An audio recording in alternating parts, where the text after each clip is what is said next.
Welcome, today in front of me ALCATEL 1 2022, and I'll show you how to check battery health with Ampere app on this device.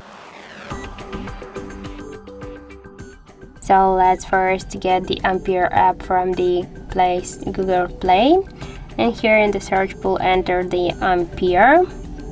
And now we should get this application, so tap here to install and then just wait a couple of seconds while this application downloading and then installing on your device.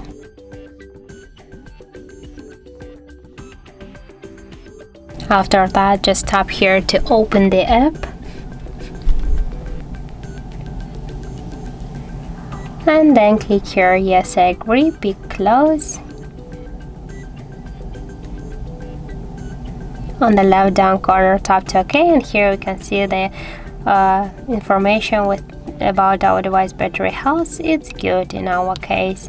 And here you can find also more information about our device battery temperature, level, capacity, Android version, model of our device, and more other info.